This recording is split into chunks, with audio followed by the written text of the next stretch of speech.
ዲስክራም ሰው አልወድም። በውስጥ አውሪ ላይቭ ላይ ሆኜ ትደውያለሽ ዋትስአፕ ላይ ቂንጥራም አላጎቴ ደኩ ስንት ቂንጥራም ሴቶች አሉ። ዝም ብለሽ በኋላ መረጃውን አታመጭ። ይሄ እኮ ትልቅ ሚዲያ ነው። ዲስ ኢንተሌክቹዋልስ እኮ ውይይት የሚደረግበት ነው።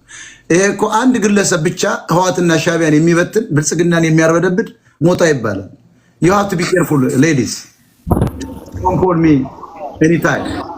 ሰላም ጤና ይስጥልኝ። አብሮ ይስጥልኝ። ሰላም ነው። ቀጥል ወንድሜ። አንድ ደቂቃ አለ ተጠቀምበት። እንዳባባ ታምራል። ሞጣ አንተ ልረዳ እፈልጋለሁ። በእናትህ ምንድነው የምትረዳኝ? በቃ በኢኮኖሚ በማንኛውም ነገር ልረዳ እፈልጋለሁ። የሚረዳ ተገይቶ ነው። የት ነው የምትኖረው? ጣሊያን ነው የምኖረው። በጣም አንተማ የጣሊያንን ፓስታ መጀመሪያ በልተህ ጨርስ። ኖ ጣሊያን አለ ጣሊያን አንተና ያ ሰመረ የሚባል ያበሻ ምግብ ቤት ከፍቶ ቂጡን ሲያማታ የሚውል በጎጃሜ የተደበቀ ድኩላ ቂጥ ጎጃሜ ነኝ የሚል እናንተ ቆይ ይመጣላችኋል። ፓስታ ሞጣዬ እንዴት ነህ? መጀመሪያ ፓስታና ቲማቲሙ ቀቅለህ ጨርስ። ማይ ፍሬንድ ተነስተልኝ። ሰላም አሎ ሞጣዬ ደህና ነህ? አንድ ደቂቃ አለህ።